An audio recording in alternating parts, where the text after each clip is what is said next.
The highest forms of morality are directed to serving the needs of others and are carried out quietly, with humility and without self-conscious intention. The lowest forms are precisely the opposite. They are motivated by ego satisfactions, fulfilling personal self-interests, and by announcing their own beneficence. 4 specific levels of integrity are differentiated from the highest level: the great integrity to the lowest level, the coercive enforcement of dogma and ritual. In between are virtuousness and moralizing that are middle grounds between the highest and lowest moralities. It is interesting to note that Lao Tzu had nothing but contempt for ritual, while for Confucius, his younger contemporary, ritual was the pinnacle of virtue. How ironic that, according to legend, Confucius went to visit Lao Tzu to become enlightened on matters of ritual, since Lao Tzu held the position of archivist for the state of Chu. Needless to say, Confucius stormed out of his audience with Lao Tzu denouncing him as a dangerous dragon.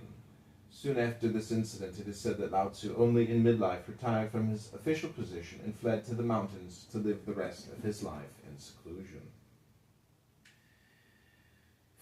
True benevolence acts without intention, but when rituals go unheeded, they are enforced with rolled-up sleeves. Failing the great integrity, we resort to virtuousness. Failing virtuousness, we resort to moralizing. Failing moralizing, we resort to dogma, the most superficial form of faith and loyalty, and the nourishment for confusion.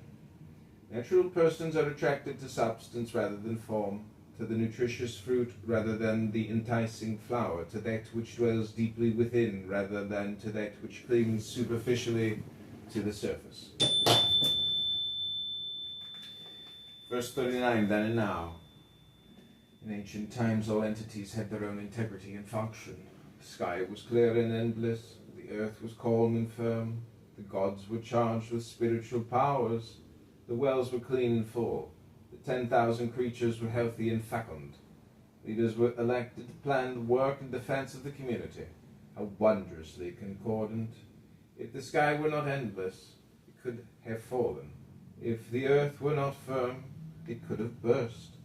If the gods did not exercise their spiritual powers, they would have been abandoned.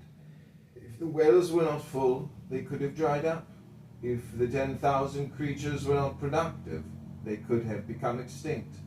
If the leaders did not plan the work in defense of the community, they would have been replaced. In this way, each entity had its own essentiality, each part complementing each other. Now